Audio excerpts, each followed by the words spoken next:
All right, we'll go ahead and get started. Thanks everyone for being here.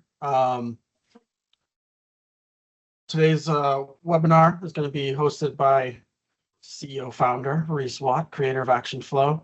I'm excited about this one. A big emphasis for us for the past few months has been just improving our documentation and kind of mapping how to take advantage of all the powerful features that ActionFlow has. We know that there's a lot out there.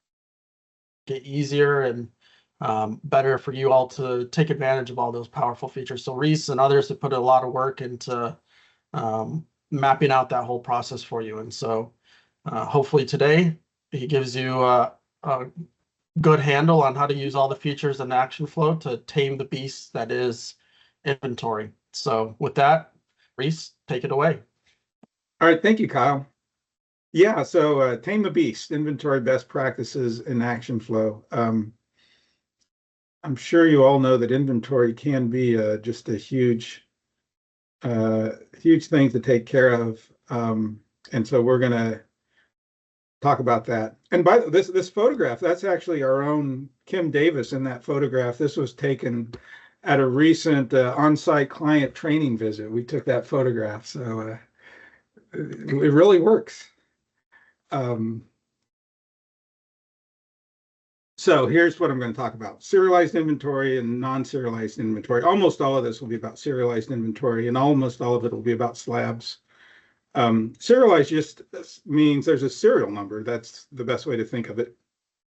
And almost everyone does slabs that way. A lot of people do sinks. You could do sinks as non-serialized. So non-serialized is just brackets, adhesive, just stuff that you don't, it's not significant enough to track it with a serial number, but we do have some features to help track that.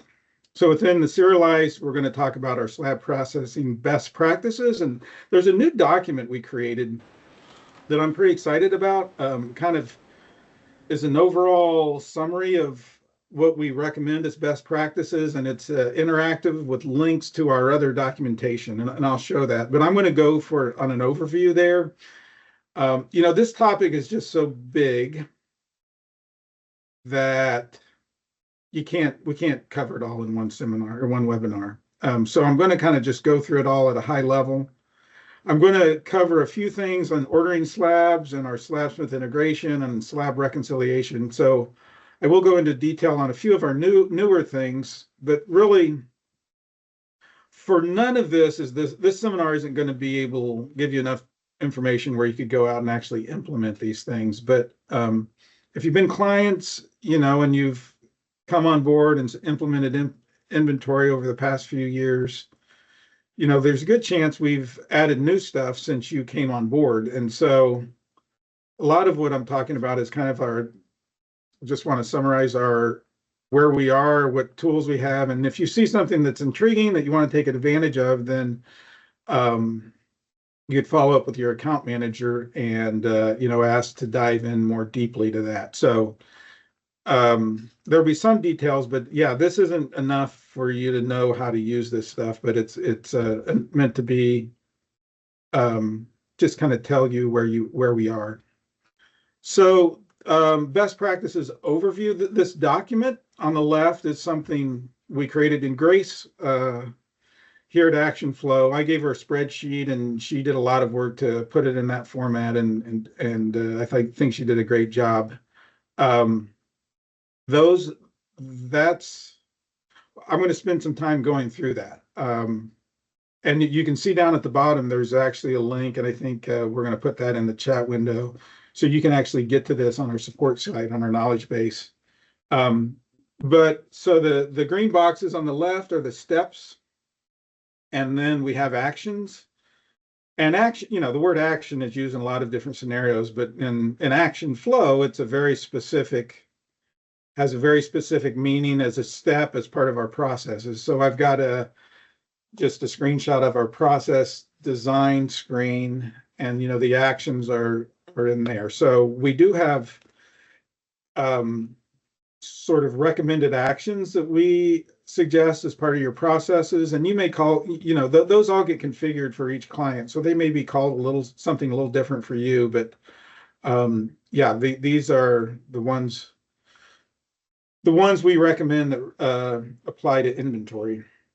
And then we have a column views and reports. So there's various views and reports that apply into this. And again, Kyle mentioned that we're really trying to improve our documentation. Because as you go through, a client might request a report and we create it, and then another client will start using it, but they say, well, you can add this and that. And so these reports kind of evolve. And to some degree, we haven't done a great job of knowing exactly which report solves which problem. So we're trying to put a lot of effort into that. And at this point in the process, here's the report you use. And there are some reports where, they do maybe a decent job for 3 different tasks, but they don't do a great job for any one of those. So we want to, have specific reports that and views that perform great jobs for, 1 or 2 certain tasks. So that, and then other tasks are just things that are either totally outside of ActionFlow that people are doing at this point in the process, or maybe within ActionFlow, but not on one of the actions, views, or reports. And then SlabSmith AF is our relatively new SlabSmith integration program, and this showing some steps there. So I'm going to click on this link. This is going to go into our knowledge base, and then I can click here, and it's going to open a PDF. And so this is the document I was just reviewing, and I'm going to go through these steps. A couple things to notice, these are links. So if I were to click, I'm going to hold the control down so it opens a new window. I'm going to click on that, and this actually takes it to our video, and I don't know if you can hear that, but it takes you to the point in the video where it talks about that feature. So again, that was something that Grace was able to make happen. So not only is this kind of an overview, but it's also a guide and a tool you can use to drill down into some of these features. And some of these, this document it's in good shape, but it's not 100% complete, and it's also will be evolving as we go forward. So I'm going to get started. And again, I'm not even trying to give you enough information to implement this stuff in detail, but just want you to know the steps and what tools are available. So the first thing is creating an estimate, which I think is fairly obvious. And we actually have a create estimate action, and we have a whole area module for creating that. Then the second step is to estimate the slabs. And this is one of those newer things that I'm going to be diving into. I mean, for a long time, we've had the ability to insert slabs into a quote. And in fact, so if you're pricing by slab, it's required to get the cost. If you're pricing by square foot, you don't have to put the slabs in. If it's a 50 square foot countertop, the slabs don't impact the price. So it's been kind of optional. It's still going to be technically optional, but what we have learned is that this is a crucial step for being able to order the right number of slabs. That for each quote, you should say how many slabs you expect to need, and then you can do much better projections in the future. Then when you're ready to order slabs, there's a little bit of a fork in the road. Sometimes you order a bundle of slabs, and sometimes you order slabs for a specific job. So if you're ordering a bundle of slabs, and then you manually create a PO on the inventory side, and you add your slabs and you order it. If it's part of a job and you're going through a job and you need 3 specific slabs, and it's typically, maybe custom slabs, then we have a confirm inventory action. And by completing that, it can automatically create your PO. Or if you're ordering from a vendor with multiple slabs, it might add your slabs onto a PO that's already been created. So regardless of how you do it, you do then order your PO, which is to complete your order action in the inventory side. And we're showing four reports, which are new or newly updated that are very valuable in helping you know what slabs you need to order. And I'm going to dive into those in more detail. And then also, just if you are using Slabsmith integration, we have this Slabsmith map to map from Slabsmith to ActionFlow. And at the time you order, it will prompt you, if necessary, to make sure the Slabsmith map is completed appropriately. So then, wait a few days, whatever, and at some point you'll receive the order. And so we have a receive order action. We also have a receiving worksheet, which again it's an optional thing, but it's just prints out what you're expecting and allows your warehouse guys just to make sure they got what they expected, or if there's something different, they can indicate that. And then if you are using the Slabsmith integration, at this point, those slabs would be exported to Slabsmith. Then we have the functionality to notify the project manager. So there's kind of like, if you see on these actions, it says either inventory or job. So there's kind of two parallel paths going on here. And they can communicate. So in this, once you receive it, you can notify the project managers that the job came in and complete the receive stone action. And then, if you are using QuickBooks, this is where you would export your PO to QuickBooks. So we have an inventory export on the inventory side, and you could then trigger the QuickBooks export, whether it be online or desktop. This is when you would do that. Then you would print your barcodes. So you just got these slabs and you have these records in ActionFlow, and you want to connect the two. So you print out the barcode from ActionFlow and attach them to the slabs. And, at that point, every slab in the yard is tied to a record in ActionFlow. And then you would photograph the slabs. And here, we do realize, over the past year or two, there's this new technology on the scanners from several different companies are seeming to be, very popular and very useful. So it's possible that you're scanning slabs at this point rather than photographing. And, we do recognize that. We hope, to have a pretty nice integration, maybe in 2025 with some of these other ones, but we don't have it yet. We do think that the steps we've taken to integrate with Slabsmith, that gives us 50%, maybe 2/3 of the way to integrating with all these other programs. So we won't have to reinvent the wheel, but we will have to plug into a different program. And so that's on our horizon. But right now we're just integrating with Slabsmith. And then tag slabs, that's optional. Where I came from, we called that a hand select. I know there's lots of different terms, but it's just I don't know if it's it's fairly common. If a consumer wants specific slabs, they'll come in and they might pick out 3 slabs for that job, and then those 3 slabs are the ones they're going to use. Then you go for a while. I guess there's a pause in the process, and then you're ready to start fabricating. So you have to go retrieve the slabs. So the forklift operator is going to have to grab the slabs, and there's typically a staging. You might grab all the slabs for the day or for the week, put them in a staging area.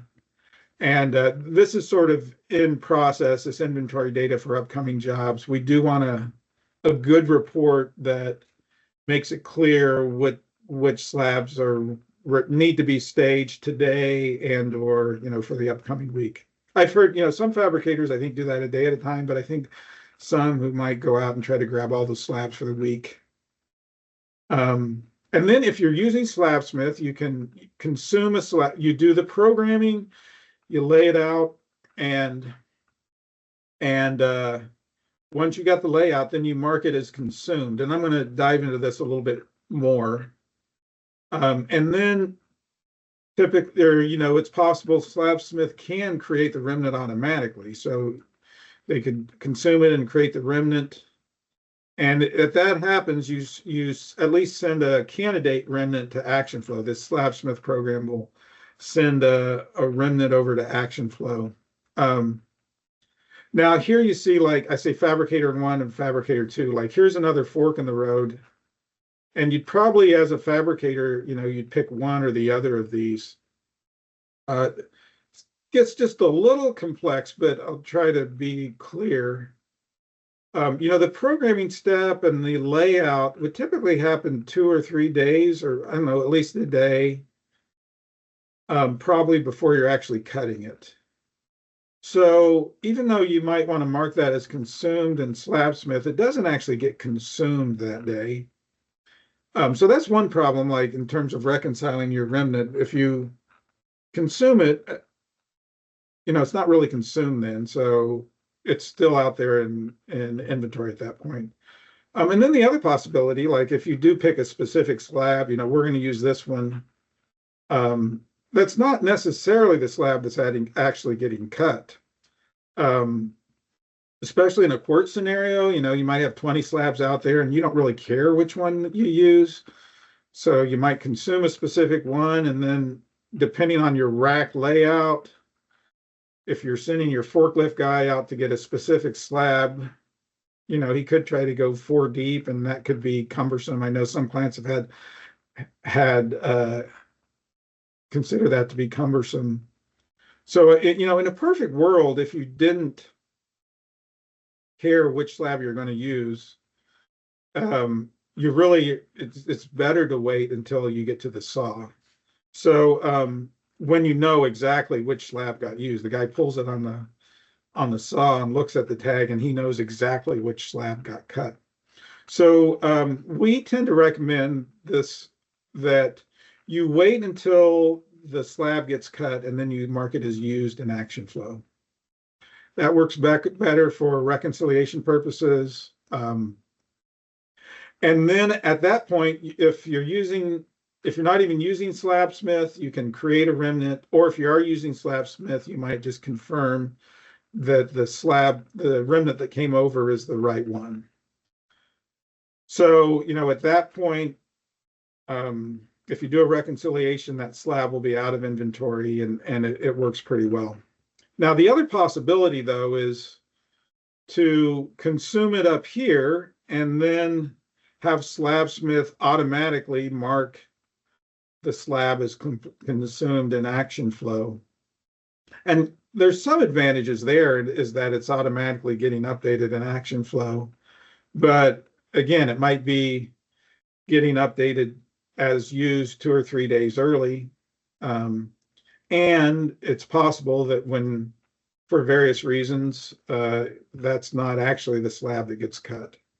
So we can, again, go into those details, but those are 2 options for there. Now, another kind of interesting element is this exporting to QuickBooks, if you're using QuickBooks. So a slab's gotten used, or maybe it got lost, and you need to update QuickBooks. And, you see the not recommended there, which might seem a little strange that we're not recommending that. But the deciding factor there is really whether you're tracking all your colors in QuickBooks or not. Like, are you tracking Absolute Black and Luna Pearl and all your different slab colors? If you are, then we say, well, we might recommend that you export all those over. But I would tend to say our best practice recommendation is you just track silestone, Cambria, granite at the category level in QuickBooks, because SlabSmith, ActionFlow knows all the slabs, knows all the jobs, and all of these detailed reports you can run from ActionFlow. And to try to send all that over to QuickBooks and keep it reconciled, and it's a lot of effort to maintain 2 deep duplicate databases at that level of detail. So, like, get your details from ActionFlow. And then the other thing, which I can touch on a little bit later, but you do all this work to try to get these over, but typically at the end of the month, you got to reconcile some stuff anyway. And so you still have to true up all of those categories. And if you're going to do that anyway, then why mess with sending all this stuff over to begin with? So we would say just, hey, why don't you just true it up once at the end of the month? We'll give you a report. You can true up how much Cambria, how much granite you have, rather than trying to track every single slab throughout the month. And again, if you have questions there, we can dive into that decision in more detail. But then, if a remnant is created, you got to print out a barcode to put on the remnant. That becomes a new record. And then finally, you got to load your trucks. And we have a install schedule checklist that shows all the tops, this job should have 3 or 4 main pieces and 5 tops and a sink and some brackets. So it allows you to see all that information to make sure you're getting the trucks loaded correctly. So that's like the steps through a job. And then here we have periodic tasks that aren't really related to a specific job. Just a slab reconciliation, which is a huge deal, to make sure what's out in your yard is what's actually in ActionFlow. And we'll go into that a little bit more. The edit slab data, which shouldn't be a major deal. I mean, you don't normally edit your slab information, but if you do, we can send information to Slabsmith to update those records. You get an invoice after an order, like, we know what the cost was, but there's typically tax and freight to get it added on, so that you'll enter that invoice amount and it gets allocated, so that there's an invoice entry action and an allocate view. The slab snapshot is just, what do I have in inventory right now? And it could be right now, or this is the 11th of the month. You can actually put an as of date. It can run a report that says what was the date as of 12/1. So it'll give you a snapshot at a certain point in time. And then this QuickBooks adjustment is just what I was mentioning earlier, that we have a report that will allow you to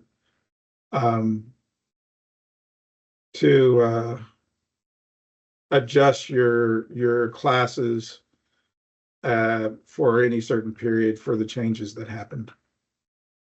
So that's a brief overview of that. And yeah, if you do have questions, you can put them in the chat. Although I almost want to say, you probably have a whole ton of questions, because I'm not really even answering this stuff in any detail. So we would want to try to address, any high level questions you have. But again, it's sort of an overview. So I'm going to get back and dive into just a few details and a few newer things that I want to talk about. So here's an obvious question. How do I order slabs? It's obvious, but it's not easy. You might say it's a beast of a question, just because there's just a ton of things you need to know for any certain color or for a job. How many slabs do I have? What do I need for this job? And then another big thing that's hard, what will I need over the next week or two while this order is coming in? But it's obviously just crucial to the business of countertops. You can't do the countertop if you don't have a slab. So it's crucial to have that slab ready to cut when you're ready to fabricate that job. So it's a huge question, and it's not trivial. And one thing we've started to emphasize over the past year or two is this inventory items grid at the bottom of our area module. So this grid is absolutely required if you're pricing by slab. You got to put your slabs in there. How much are you charging? It takes those slabs, puts it on the right panel, and adds it to the price. But it's not required when you're pricing by square foot. You see, I've got the square foot unit circled. So in this particular example, this shining armor is priced by square foot. So you wouldn't need to know the slabs in order to come up with a price. But we are recommending going forward that you would put these slab records in for every single job. And you'll see kind of how this plays out. But the idea is then ActionFlow will know how many slabs you need and how many slabs you need throughout the whole program. So number one, we would recommend adding this in. In this case, in this example, there's 2 lines, so it's using 2 slabs. And we do have the fabrication layout tool to help you estimate how many slabs you're going to need. So the first thing is to just add records for those slabs. The second thing you can do, which has been there for a long time, is that first items column where you can say, it's not just, I don't want just any slab, I want slab 1117. So, that could be because the person hand selected that slab or some other reason why you want that particular slab on this job. Now, the one problem with that, I kind of got into it already, but I bring it up again here, is some of our fabricators, like even in this case, this is a quartz, they'll like allocate 2 slabs because, say, well, I need to know what's allocated. And so they have these 2 slabs assigned to this job for allocation purposes. But you don't really, in real life, you don't care what slabs they use, just grab the next 2. But if you allocate them up front, it's almost like you have to grab those 2 or else things gets all mixed up. So they kind of want to allocate up front, but it creates problems on the back end.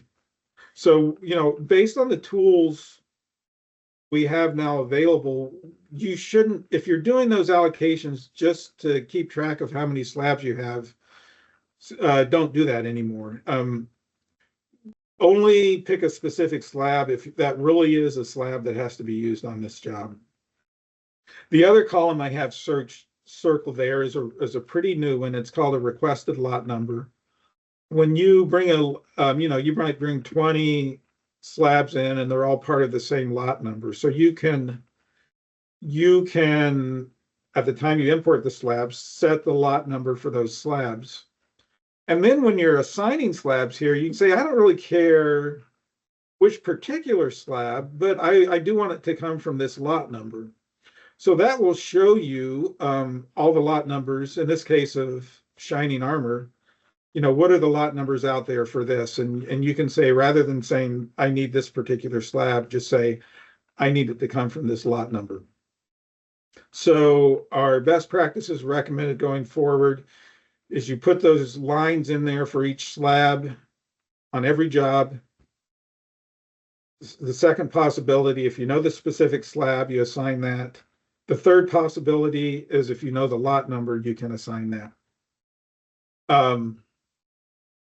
Now here I want to talk about the scan import. And this is the point in ActionFlow where you take your scanner, and we recommend those, and the ones that can store barcodes, and you go scan your slabs and you bring it in here and you reconcile it and you compare what's in your yard with what's actually in ActionFlow, and you make sure they match. So this has been there for a while. It works pretty well. We did the yellow highlight there is a new feature that should be very valuable and helpful. But up to that point, you had only 2 options. You could scan your whole yard and reconcile everything, or you could reconcile one particular location, like location A1. So let me just scan the 8 slabs in A1 or scan the whole thing. Well, now we've are able to reconcile the slabs that are on your selected scan.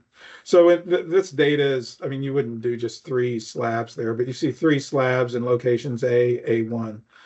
So in this scan, there are 2 different locations. And so ActionFlow would just look at those 2 locations and allow you to reconcile it by those locations.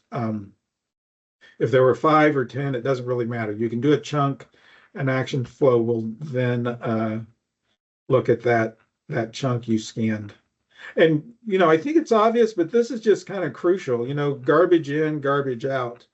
If you're, our goal for you is, if you want to know how much African rainbow you have, you look in ActionFlow, and if it says 5 slabs, you can be confident you have 5 slabs. And if it says there's a slab in A1, you can be confident that slab is in A1. So once you get to that, and that takes a lot of work. I mean, hard work to get your processes down, to use this tool and to get everything working so you can get there. But once you can get there and you can have confidence in that, it's just a huge benefit, and it's sort of the foundation of which the rest of this stuff is built. So that's the scan import. The usable items by job. So this is a beast of a report. Got that little beast icon up there. And there's a lot of things highlighted. In terms of all the new things, the new reports, I think this might be the most significant because let me dive into it. So there's usable items by job. There's another one that's similar by color, but the idea is you run this from the job screen and it looks at your current job. So this is job 4342. Then it looks at your area 6937, which happens to be African Sunset. So if you have 5 areas, this might be 5 pages. So it could be multiple. And this example is just this one area. And there's 3, I've highlighted the 3 summary sections for this report. The first one is items needed for this area. And again, that depends on what we were just talking about. You had to go in and say the slabs that you needed. And in this, you can see I said I requested lot number 122. There's 2 slabs, they're 50 square feet, so 100 square feet. So that's what I need for this area. Then the second section is what do I have in inventory? And you can see this is going to look at both ordered slabs and available slabs. So there's a status.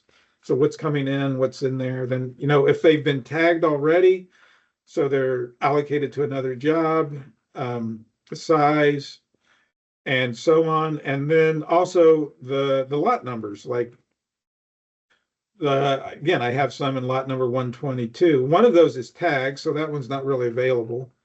But it looks like I have three slabs from lot 122, and I only need 2, so that's pretty good sign. Then at the bottom it says I have 9 untagged non-remnants. 13 total, and anyway, so this gives a glimpse for this color of everything that's out there. So that's a really powerful section. But sort of the missing link to all this, and the thing that I think we've got a really nice solution, and it's kind of been a difficult issue, is we can know what we need for this job and we can know what we have in inventory, but what about all the other African Sunset jobs that are out there? I mean, sure, I might have 9 now, but what if I'm going to use 15 of these color over the next week or 2? So before you can really order and know, do I need to order or not, you need to know what's coming down the pipeline. And that's what this third section does. It actually goes out and, there's 3 other jobs that it found that are templated or accepted. So they haven't been fabricated yet. So there's 3 other jobs in the pipeline that are going to use this color. And, you can see your dates there. This date is a little screwy, so that 2020 date, there's just some old slabs I used for this example. But you can see what's coming down the pipeline. So yeah, I have 9 slabs in this example, but I'm going to need 5 over the next couple of weeks, week or 2. So I really don't have 9, I only have 4. And it even shows you, I also using that 122, it shows one of them wants lot number 122 as well. So that's going to take up one of those slabs. And it looks like I still have 2 left in lot 122. So, that's really good information. And you think, okay, for this job, I'm probably going to be okay. Now, do you want to keep a backlog, or, replenish your supply of African Sunset? Maybe so, maybe not, but at least this will show you where you currently are. So I've got, that exclamation point is just to say, I think that's really nice and really important to be able to look into the future and see what's coming when you're making these decisions about ordering. Now the inventory alerts, Yeah, some pushback I get on that other report, they say, yeah, but I don't want to look at it on a color by color. I want to see all my colors.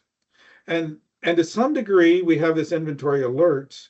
But I would also say, just looking at this, the amount of information you need just to know what you need to do for one color is huge. Like if we tried to run this page for every single color, that'd be a huge report. I mean, there would even be maybe some performance issues. This is having, like, just to get those free jobs down at the bottom, it's having to look throughout all of ActionFlow and find all the jobs that have that color that are accepted or templated. So the amount of information you would need to gather and display to have this level of detail for every color is enormous. So it's a pretty difficult task to show this for every color at one time. Now we do have this inventory alerts, which is sort of trying to do that job, but there is this require, it shows available, ordered, remnants, how much you have. And then there's this required where it is trying to look at what's been tagged and what's been untagged. And then we have this alerts function. So there's a place in ActionFlow for each color. And you can say, yeah, I want, and again, our data is a little silly. We have all these at 20. It's saying I want to keep 20 slabs of this. I want to keep 10 slabs of this.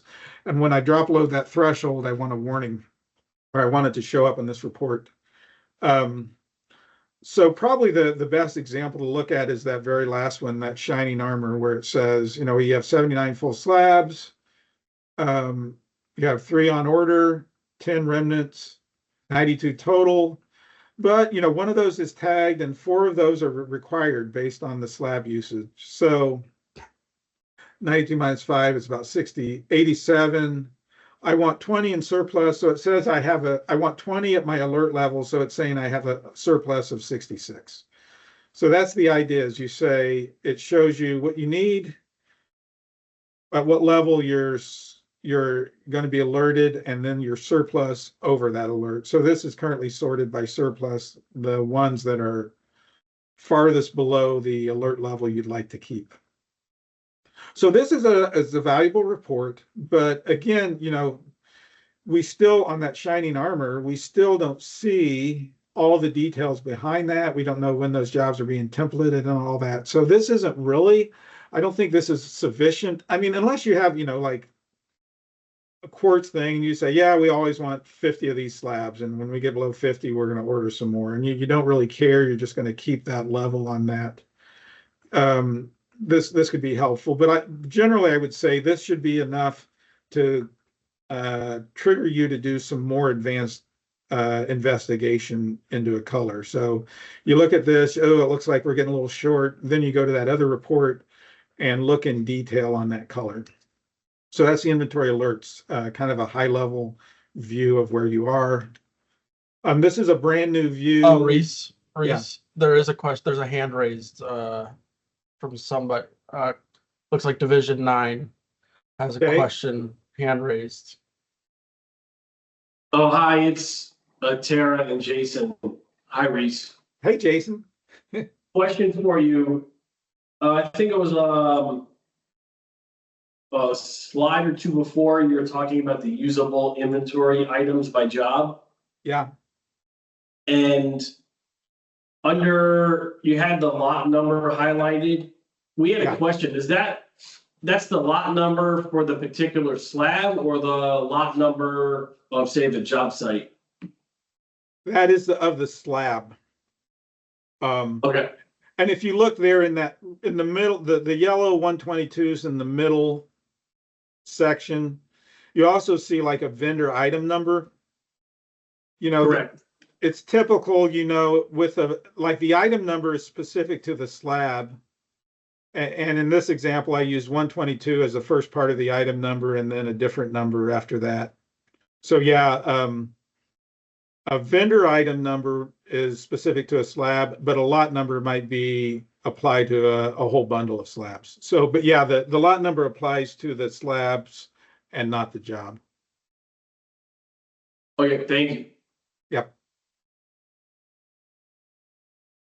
So this slabs needed view, and we always do our demos and our demo data with absolute black, or we frequently do. So there's like 400 ones needed, but that's not real. But that you can get an idea of this view. This is just saying, like all across ActionFlow, if you add up the grid, the inventory grid at the bottom of your area module, how many are you getting? So if you just want to know on a certain color, like Cambria Aragon, looks like right now we want 9 slabs, and that's 412. And those are the areas that have requested it. So again, it's a good summary, but it's not enough detail probably for you to order on. It would be enough information to trigger you to go deeper. But this is a summary of all the slabs that have been entered into your area module as being needed, that are accepted or templated. Okay, we have a report out there, upcoming jobs with inventory data. And I think we're going to maybe rename it inventory data for upcoming jobs. But we need a report. And this report is kind of one of those where I think we kind of did, people asked for it, we did it, and I think it maybe does a decent job of asking some questions. I'm not sure that it does a great job of any one particular task. But we do know that we need a report like what slabs need to be staged. So whether it's for the day, for this job, I need to go out and grab, these 20 for these jobs, 20 and put them in our staging. I know some people stage by the day. I've heard of some fabricators who actually like pull in for the week and they grab their slabs and stage those. But we just need a report. Again, we have some decent reports, I think, that can help, but very specifically answering the question of what slabs need to be staged. And I think we should have this available pretty soon. A secondary goal is just sort of a double check, like, the inventory manager just might say, I just want to make sure I'm okay for today, or I'm okay for this week, and that I have all the slabs that I need. So both to double check you have what you want, and then to say what slabs need to be staged. And this would also, we haven't talked much about sinks, but this would just be about slabs, because you don't need the sinks at fabrication. Now, this is not intended as a primary ordering tool. It's just kind of not sorted and organized that way that you would know how to organize that. But we do want a good report for slabs that need to be staged. Okay, Slabsmith AF integration. And there's the beast again, because this can be a beast of a thing if you're using Slabsmith, and kind of any situation in your business where you have data in 2 different places, in this case, slabs in 2 different places. It can just be so difficult to keep those lined up. And which one's right? How do we transfer that? So we do have this tool that integrates between Slabsmith and ActionFlow. So this is a tool, program, and it's easy to install. You can download it. It gets installed on the same computer where Slabsmith is running. And you can send data to ActionFlow and retrieve data from ActionFlow. For the most part, the way it works is you order slabs in ActionFlow, you receive them, and then they get sent over to Slabsmith. And then you can take a photo. If you choose, you can send the photo back up to ActionFlow.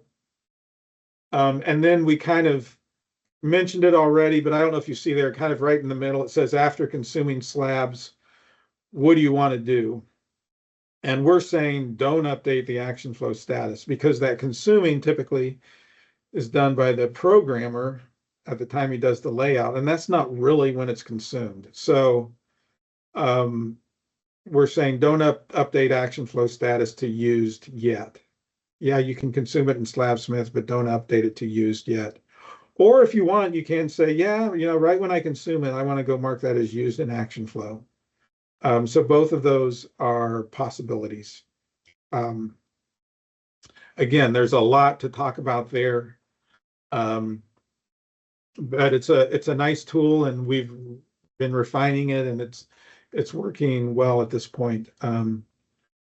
In regard to this, I'll also mention this slabsmith map, which is a required piece where, and you see those, the blue headers, material, manufacturer, product name, finished thickness. You know, there's 6 different ways you can identify a slab in Slabsmith. You can fill in all of those to identify what kind of color. Identify a slab, I really should say identify a color. Like you have a certain color that's polished or not, it could be 3cm or not. So those are types of slabs. Now in ActionFlow, we basically do it all in 2. Just we have a SKU class, which includes like the thickness and then a SKU name.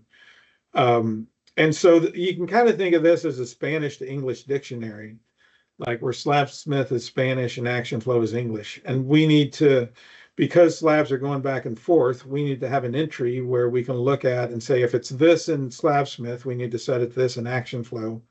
Or if this is in ActionFlow, we need to set it to this in Slabsmith.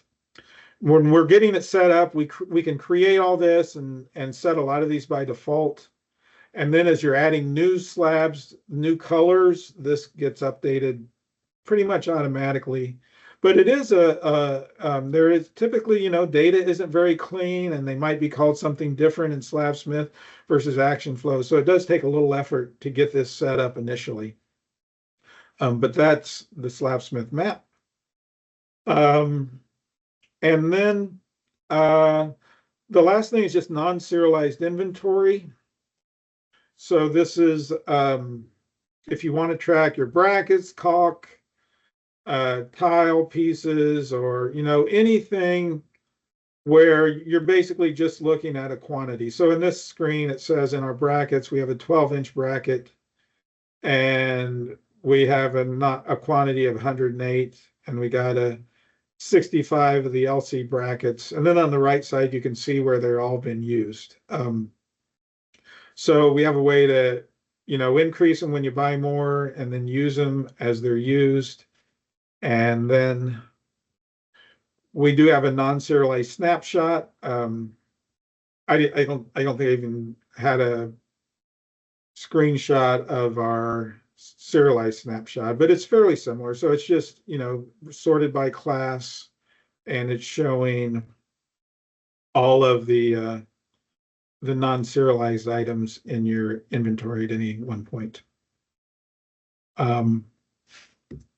So, and I think, yeah, that's it in terms of what I had to present. I'm certainly willing to take questions or hear comments or whatever, but that's a presentation. I think we got some really nice tools, and we're trying hard and getting better and better at how to learning to communicate those tools.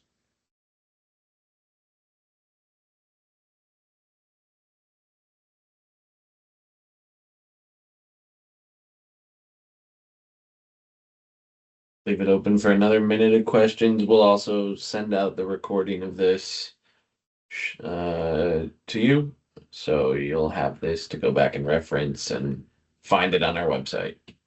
I'm sure you're just going to put this on repeat and watch this over and over in the weeks ahead. Yes. Well, I do hope, you know, I do hope it was valuable for you.